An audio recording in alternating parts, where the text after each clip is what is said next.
잠시 따라오시죠. 여기는 미국의 한 공항. 긴장한 표정을 한 채 유럽에서 온 한 여성이 있습니다. 잠시 후, 한 남자가 심각한 표정으로 이 여성에게 다가오더니 따라오라는 제스처를 취하고 있습니다.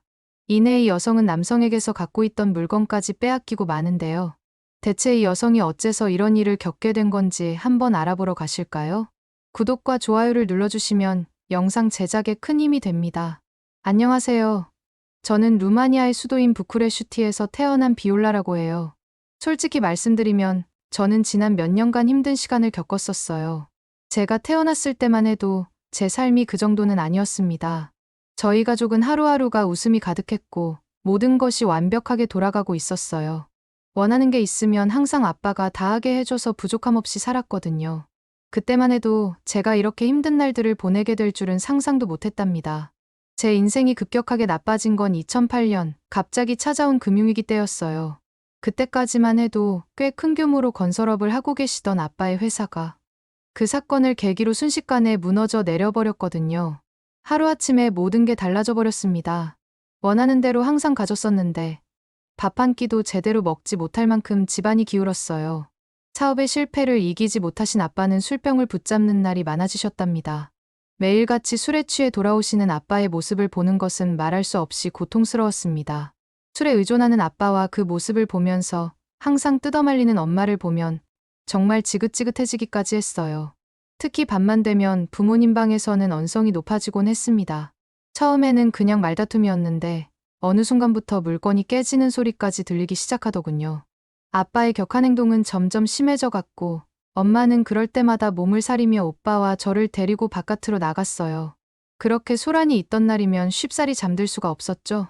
방문 틈으로 엄마의 흐느낌이 새어나오면 오빠는 항상 제 두 귀를 막아 아무것도 듣지 못하게 했답니다. 그렇게 불행한 나날이 계속되던 도중 제게 잊을 수 없는 일이 생겨났습니다. 어느 날 오빠와 함께 손을 잡고 집에 들어오는데 집이 난장판이 되어 있더라고요. 처음에는 정말 집에 도둑이 든 줄 알고 오빠 손을 잡고 엄마를 얼마나 찾았는지 몰라요.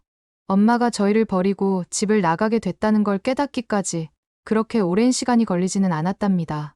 엄마의 옷과 짐은 하나도 남김없이 사라져 있었고 다시는 돌아오지 않으셨거든요.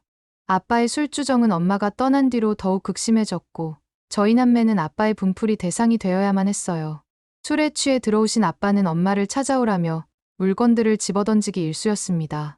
저희 남매가 쪼그려 앉아 벌벌 떨고 있으면 소리를 지르다 갑자기 돌변해서 그 자리에 주저앉아 오열하기 시작하셨어요. 하지만 저희 가족을 더욱 힘들게 한 건 술뿐만이 아니었습니다. 알고 보니 아빠가 엄청난 대출을 받아서 회사를 무리하게 운영하셨고 그게 저희를 구렁텅이로 빠뜨린 거죠. 그 빚은 저희로서는 감당하기 어려운 규모였고 갚지 못한 빚 때문에 집으로 찾아오는 사람들을 계속 피해 다녀야만 했습니다. 매일같이 문을 두들기며 돈 내놓으라는 고함 소리에 덜덜 떨어야 했어요. 일을 하지 않고 술만 마시는 아빠 때문에 생활비가 없어 저희는 어린 나이부터 일을 해야만 했고 배운 게 하나도 없었던 저희는 막노동과 빵 공장에 나가 일을 하면서 조금이나마 생활비를 벌 수밖에 없었습니다. 오빠와 제가 밤낮으로 일하며 조금이라도 더 돈을 버니 그나마 생활은 할 수 있겠더라고요. 하지만 그 돈으로는 아빠의 빚을 갚는 건 역부족이었어요. 그렇게 저희는 어찌저찌 꾸역꾸역 살고 있었는데 오빠에게 안 좋은 일이 생겼습니다. 막노동을 하다 큰 사고를 당해 병원 신세를 지게 된 거예요. 발이 심하게 다쳐서 제대로 치료를 받지 않으면 후유증이 남을 수 있다는 의사 선생님의 진단이 떨어졌습니다. 오빠는 처음에는 열심히 치료를 받았지만 치료비와 생활비 때문에 끝까지 치료를 받지는 못했어요. 결국 아직 몸이 완전히 회복되지 않은 상태로 다시 일터로 돌아가야만 했습니다. 발을 저는 오빠의 모습을 볼 때마다 얼마나 속상했는지 몰라요. 하지만 제가 오빠한테 해줄 수 있는 건 슬프게도 아무것도 없었습니다. 그러던 와중에 오빠는 어느 날 진지한 표정을 지으며 저를 불러 앉혔어요. 뭔가 중요한 얘기가 있는 것 같아 조마조마한 마음으로 오빠의 입을 바라봤는데 오빠가 꺼낸 말은 제가 상상했던 그 어떤 것과도 달랐습니다. 오빠는 한국을 가야겠다고 말을 하더라고요. 순간 머리가 하얘지는 느낌이었어요. 지금 당장 먹고 살기도 힘든 상황인데 한국이라니요. 솔직히 한국이라는 나라 자체도 생소했는데 왜 그렇게 먼 나라까지 가서 돈을 벌겠다는 건지 이해가 가질 않았습니다. 저는 그 자리에서 오빠한테 화를 내며 왜 아시아인 한국까지 가냐면서 소리를 질렀어요. 그런데 오빠는 친구에게서 들었다는 얘기를 해주더라고요. 친구가 3년째 한국에서 일을 하고 있는데 최저시급을 받고 있음에도 불구하고 루마니아에서 막노동을 할 때보다 훨씬 많은 돈을 벌었다는 거예요. 그 말을 듣는 순간 머릿속이 복잡해졌습니다. 생활비조차 못 낼 정도로 집안의 상황이 심각한데 단순히 친구 말만 듣고서 그 먼 한국까지 뭘 믿고 떠난다고 하는 건지 답답해서 미쳐버릴 지경이더라고요. 아무리 생각을 해도 도저히 이해가 가질 않았어요. 선진국들이 모인 유럽에 있는 루마니아에서도 이 정도밖에 못 버는데 후진국들이 모인 아시아에 있는 나라에 간다고 해서 지금보다 더 많이 벌 수 있을 거라는 생각이 말이 되냐고 물었습니다. 분명 사기일 거라며 가지 말라고 오빠의 팔을 붙잡기까지 했어요. 끝까지 의견을 꺾지 않는 오빠가 제 눈에는 엄마처럼 그저 가족들을 버리고 무책임하게 혼자만의 도피처를 찾아 떠나려는 것처럼 보였거든요. 하지만 오빠는 저의 말은 귓등으로도 듣지도 않고 한국행을 고집했고 결국 전 재산을 털어 한국어 학원에 등록했습니다.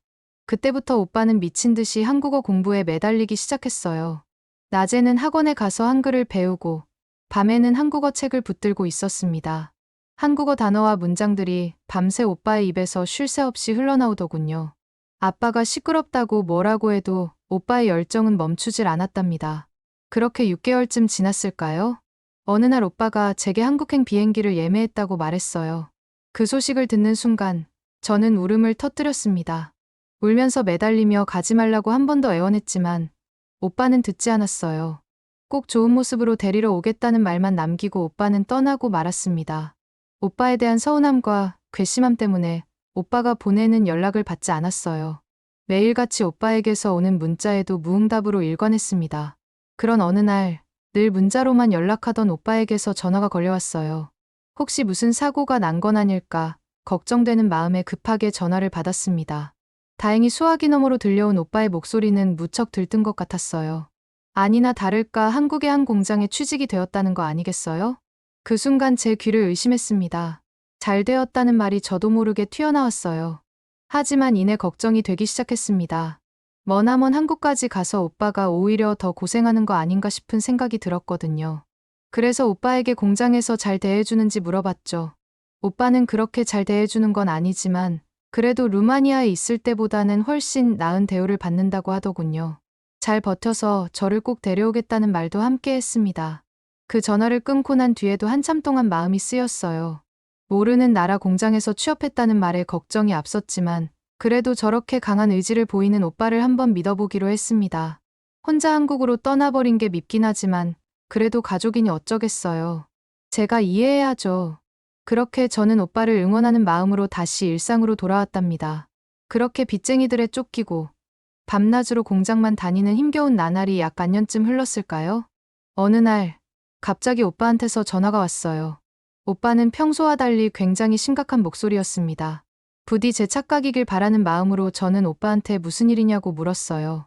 이어서 나온 오빠의 말을 듣고 저는 충격을 받을 수밖에 없었습니다. 공장 주인이 반년치 월급을 모두 들고 사라졌다는 거 아니겠어요? 하루아침에 모든 것이 무너져 내린 듯한 충격에 저는 그 자리에 주저앉고 말았어요. 눈앞이 캄캄해지고 다리에 힘이 풀리더군요. 공장 주인이 자기는 한국인이라고 그렇게 생색내더니 알고 보니 한국인이 아니라 중국인 조선족이었다고 말을 하더라고요.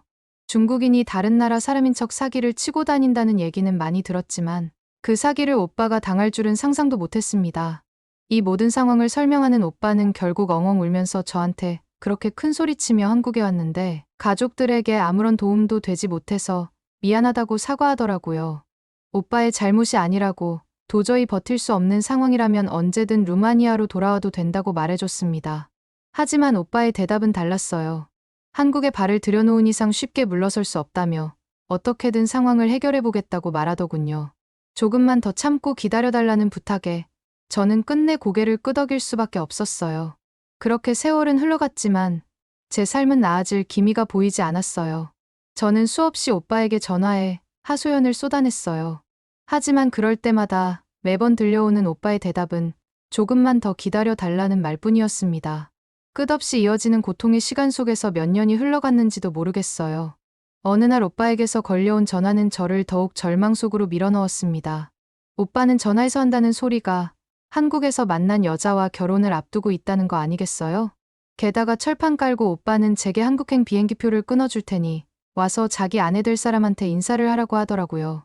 자신이 처한 상황이 얼마나 막막한지 전혀 모르는 것 같았고 정말 철딱서니가 없는 것 같았어요.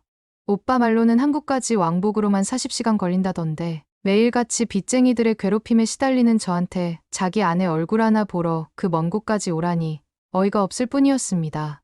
가족을 위해 그토록 고군분투해온 시간들이 주마등처럼 스쳐 지나갔습니다.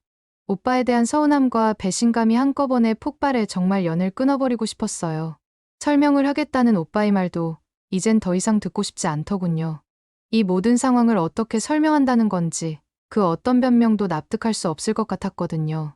저는 결국 화를 내며 전화를 끊어버리고 말았습니다.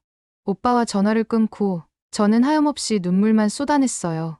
오빠 없이 저 혼자 앞으로 어떻게 살아가야 할지 막막하기만 했습니다. 그런데 얼마 지나지 않아 이상한 일이 벌어졌어요. 그동안 저희를 괴롭히던 빚쟁이들이 어느 순간 자취를 감추기 시작한 거예요. 그렇게 배신감을 느꼈던 오빠지만 같은 피라서 그런지 이 사실을 오빠한테 얼른 알리고 싶더라고요. 저는 이 사실을 오빠에게 전하자 오빠는 잘된 일이라며 기뻐했어요. 하지만 그렇다고 해서 제 삶이 크게 달라지진 않았어요. 여전히 공장으로 출근해야 했고 아버지의 알코올 중독은 좀처럼 나아질 기미가 보이지 않았으니까요. 그러던 어느 날 오빠에게서 결혼 소식이 들려왔어요. 예전에 제게 언급했던 그 여자와 결혼한 거였습니다. 가족 대신 자신의 행복을 선택한 오빠가 야속하기도 했지만 그래도 이제는 내려놓아야겠다고 생각이 들더라고요. 오빠한테는 축하하고 앞으로 잘 살았으면 좋겠다고 말을 했습니다. 끝없는 고통 속에서도 멈출 수 없었던 시간들을 정신없이 달려오다 보니 쥐구멍에도 볕들 날이 오긴 하더라고요. 어릴 때부터 지금까지의 삶을 되돌아보니 도저히 이대로는 안 되겠다는 생각이 들었어요. 생활은 쪼들리겠지만 몇 달간이라도 쉬어가야겠다 생각했습니다. 빚쟁이들도 이젠 저를 쫓아다니지도 않고 그 김에 그동안 짊어지고 있던 무거운 짐들을 잠시나마 내려놓고 싶었거든요. 고민 끝에 다니던 공장을 그만두기로 결심했습니다. 물론 일을 당장 그만둬서 두렵기도 하고 불안하기도 했지만 지금이 아니면 저 자신을 위한 시간을 가질 수 없을 것 같았어요. 오빠에게 공장을 그만뒀다는 연락을 하자 오빠의 반응은 상상 이상이었어요. 오빠는 그동안 제가 얼마나 힘든 시간을 보냈을지 너무나도 잘 알고 있다면서 이제는 좀 쉬어도 된다고 말해주더라고요. 그러더니 갑자기 미국 여행을 가보는 게 어떻겠냐고 제안하는 거예요. 한국이 후진국이라는 편견 때문에 오기가 꺼려진다면 오빠가 비용을 대줄 테니 함께 선진국으로 유명한 미국에 가보자는 거였습니다. 처음에는 농담인 줄 알았어요. 저희 가족이 그동안 얼마나 가난에 시달렸는데 그런 호사를 누릴 수 있을 리가 없잖아요. 하지만 오빠의 목소리는 굉장히 진지했어요. 오빠는 지금의 자신에게는 동생에게 미국 여행을 선물해 줄 만한 경제적 여유가 생겼다고 하더군요.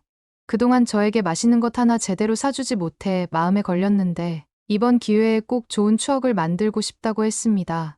사실 전 아직도 이게 현실인지 꿈인지 헷갈릴 정도로 믿기지 않았어요. 하지만 오빠의 진심이 느껴졌기에 감사한 마음으로 제안을 받아들이기로 했답니다. 오빠는 그때 제게 보여주지 못했던 아내도 같이 만나게 해주고 싶다고 했어요. 그동안 오해가 있었던 만큼 이번 기회에 서로 인사도 나누고 쌓였던 앙금도 풀고 싶어 하더라고요. 오빠의 부탁을 거절할 이유가 없었던 저는 기꺼이 알겠다고 대답했답니다. 항상 선진국인 미국에 대한 동경이 있었던 터라 이번 여행이 더욱 기대되기 시작했어요. 게다가 오빠가 그토록 자랑하던 부인이 과연 어떤 사람일지 궁금하기도 했고요. 상상만 해도 설레는 거 있죠? 오빠와 만나기로 한 날, 저는 오빠가 예매해준 비행기에 몸을 실었어요. 비자 서류는 꼼꼼히 챙겼지만 막상 미국 공항에 도착하자 긴장감이 밀려오기 시작했습니다. 입국 심사대 앞에 늘어선 긴줄을 보니 혼자 이 모든 절차를 밟아야 한다는 게 조금 두려웠어요. 서류 확인을 받으려고 기다리는 동안 손바닥에 땀이 차오르는 게 느껴졌습니다. 제 차례가 되어 심사관 앞에 섰을 때 예상치 못한 일이 벌어졌어요. 갑자기 다른 공항 직원이 저에게 다가와 영어로 뭐라고 말을 걸기 시작한 거예요. 문제는 제가 영어를 전혀 못한다는 거였습니다. 루마니아에서 영어를 배울 기회가 거의 없었거든요. 그 직원이 저에게 뭘 요구하는 건지 알아들을 수가 없었어요. 다행히 그 직원이 저를 따라오라는 듯한 제스처를 취해준 덕분에 어찌저찌 그 뜻을 짐작해서 따라갈 수 있었습니다. 하지만 곧이어 저는 정말 당황스러울 수밖에 없었어요. 제가 따라간 곳에서 직원이 제 서류를 받아들더니 어디론가 사라져버린 거예요. 저는 멍하니 서 있을 수밖에 없었습니다. 시간이 얼마나 흘렀을까요? 한참 시간이 지난 후에 직원이 돌아와 가도 된다는 듯 손짓을 해주었어요. 그렇게 무려 3시간이나 걸려서야 겨우 입국장을 빠져나올 수 있었습니다. 한숨을 돌리며 오빠를 찾아 두리번거리는데 멀리서 익숙한 얼굴들이 보이는 게 아니겠어요? 오빠와 오빠의 아내분이었어요. 두 사람은 환한 미소를 지으며 저를 향해 손을 흔들고 있더군요. 그 모습에 절로 마음이 놓이면서도 한편으론 의아한 생각이 들었어요.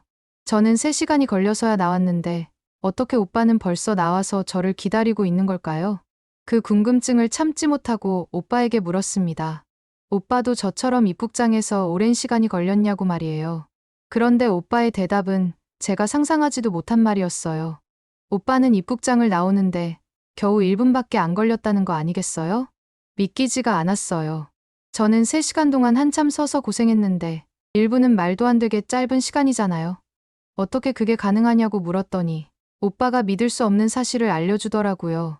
한국 여권의 힘은 루마니아 여권과 비교할 수 없을 정도로 엄청 세다는 거예요. 한국 여권은 전 세계에서 가장 강력한 여권 중 하나라서 무려 193개국을 비자 없이 자유롭게 오갈 수 있다는 거 아니겠어요? 게다가 한국 여권을 갖고 있으면 미국의 자동 출입국 심사대도 이용할 수 있어서 빠르고 간편하게 입국 절차를 마칠 수 있다고 하더군요. 하지만 전 아무리 오빠가 당당하게 한국 여권에 대해 자랑해도 도저히 믿기 어려웠어요. 한국은 아시아 후진국에 속해 있는데 그 여권이 그토록 강력할 리가 없잖아요. 하지만 오빠는 제 맘을 아는지 모르는지 한국 여권에 대해 매우 자랑스러워하는 눈치였습니다. 알고 보니 오빠가 한국 여권을 가진 지 얼마 되지 않아서 더 자부심을 느끼는 것 같다고 오빠 아내분이 말씀하시더군요.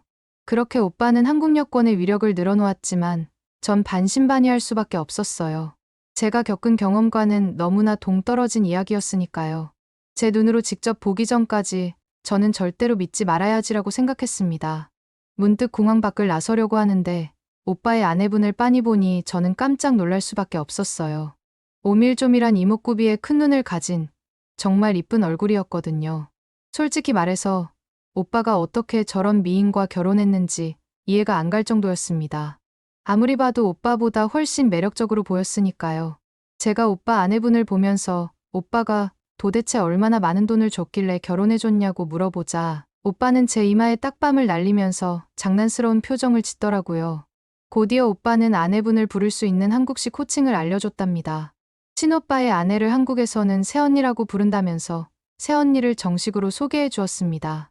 그렇게 서로 첫인사를 나누고 저희는 숙소로 향했어요. 문득 오빠와 나란히 걷는데 저는 눈을 비비며 오빠를 보고 의심할 수밖에 없었습니다. 한국으로 떠나기 전까지만 해도 다친 다리 때문에 절뚝거리던 오빠였는데 지금은 어떻게 된 일인지 너무나도 멀쩡히 걷고 있었거든요. 마치 발을 다치기 전처럼 보이더라고요. 도대체 어떻게 된 일인지 묻지 않을 수 없었어요. 그 질문에 오빠는 환하게 웃으며 대답해 주었습니다. 한국에 와서 아내를 만나 결혼한 뒤 아내가 오빠의 다리를 완치시켜주기 위해 뛰어난 정형외과 병원을 찾아 치료를 도와줬다고 했어요. 한국의 뛰어난 의료 시스템 덕분에 오빠의 다리가 거의 완치될 수 있었다고 하는 거 아니겠어요? 무엇보다 한국의 병원비는 루마니아에 비해 많이 저렴해서 부담 없이 치료받을 수 있었다고 했답니다. 그 말을 듣는 순간 얼마나 안도의 한숨이 나왔는지 몰라요. 오빠가 건강해진 모습을 보니 정말 다행이라는 생각밖에 안 들더라고요. 자연스럽게 한국에 대한 편견과 새언니에 대한 생각이 점점 바뀌고 있었어요. 숙소에 도착해 짐을 풀고 나서 오빠는 지금까지 자신에게 있었던 일들을 다 들려주기 시작했어요. 제가 가장 놀랐던 건 한국에서의 최저시급 이야기였습니다. 오빠는 비록 한국에서 최저시급을 받는 일을 했지만 루마니아에서보다 2배가 훨씬 넘는 월급을 받으며 생활할 수 있었대요. 거기다 3교대로 일하면 야간 수당까지 챙겨줘서 공장에서만 일해도 돈을 꽤 벌 수 있었다고 하더군요. 쉬는 날에는 따로 배달 아르바이트를 하면서 수입을 더 늘렸다고 하는데 그걸 들으니 오빠가 나보다도 더 열심히 살았구나 하는 생각이 들었습니다. 이어서 오빠는 예전에 중국인 조선족한테 사기를 당해받지 못했던 돈도 새언니의 도움으로 절반가량은 돌려받을 수 있었다는 거 아니겠어요? 제가 예전에 오빠한테 빚쟁이들이 사라졌다고 말했던 일도 알고 보니 오빠가 빚을 다 갚은 덕분이더라고요. 오빠의 이야기를 듣는 내내 저는 오빠가 그동안 얼마나 고생했을지 가슴이 미어지는 것 같았어요. 참았던 눈물이 왈칵 쏟아져 나왔습니다. 오빠를 꼭 끌어안으며 울음을 터뜨렸어요. 오빠가 저희 가족을 어떻게든 일으키기 위해 희생하고 있었는데 저는 그것도 모르고 원망한 적이 많았으니까요. 그 사실이 그렇게 미안하더라고요. 그렇게 서로를 위로하던 중 오빠가 갑자기 놀라운 제안을 하는 게 아니겠어요? 저보고 한국에 와서 모델 일을 해보는 게 어떻겠냐는 거였습니다. 오빠 말로는 여유 자금이 좀 있어서 제가 모델 일을 하는 동안 지원해 줄 수 있다는 거예요. 한국에서는 제 외모면 충분히 모델로 성공할 수 있을 거라면서 루마니아에서 공장 일할 때보다 훨씬 편하게 살 수 있을 거라고 귀뜸해 주더라고요. 저는 오빠를 보면서 에이 무슨 소리야 하면서 웃어넘기려고 했지만 오빠의 말에 새언니도 옆에서 계속 맞장구를 치더군요. 제가 모델하기에 적합한 이쁘고 날씬한 외모를 가졌다면서 말이에요. 새언니 같은 미인에게서 저런 평가를 듣게 될 줄은 꿈에도 몰랐습니다. 그래서인지 왠지 모르게 기분이 좋아졌어요. 사실 전까지는 한국에 대한 편견이 꽤 많았지만 오빠가 이 정도로 자리 잡고 빚까지 모두 갚을 수 있었던 건 한국에서의 생활 덕분인 건 맞잖아요. 그래서 저는 루마니아에 돌아가서 준비를 마치면 한국으로 가겠다고 얘기했답니다. 그렇게 저는 오빠와 새언니와 함께하는 미국 여행을 즐기면서 돌아다녔어요. 즐거운 추억을 쌓으며 지내다 보니 어느새 여행의 마지막 날이 다가왔습니다.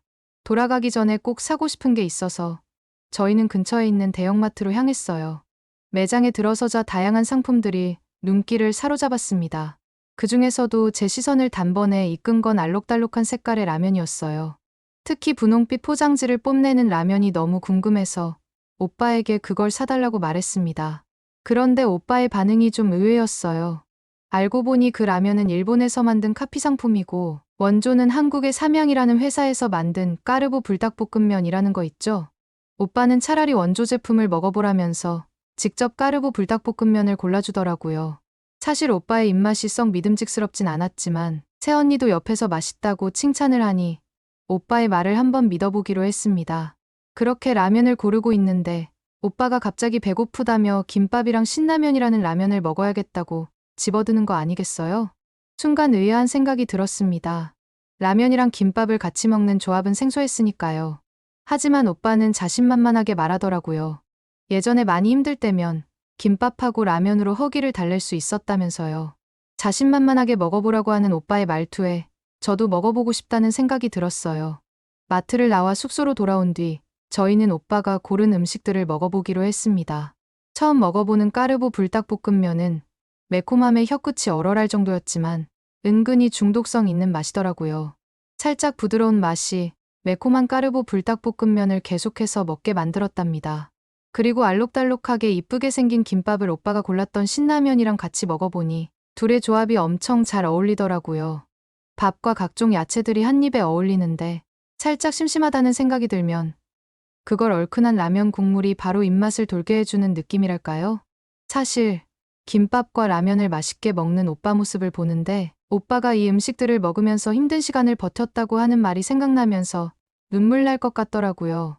오빠는 그런 저를 보며 왜 맛있는 걸 먹으면서 이렇게 우는 거냐고 저를 달래주더군요. 정말 힘든 시간이 드디어 끝났다는 생각과 함께 라면과 김밥이 저를 달래주는 것 같았답니다. 라면과 김밥은 왠지 모르게 먹으면 먹을수록 맛있고 정이 가는 음식들이었어요.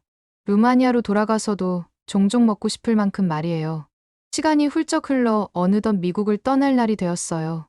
오빠와 함께 공항에 도착해서 출국 수속을 밟는데 너무나 놀라운 광경을 목격하고 말았습니다.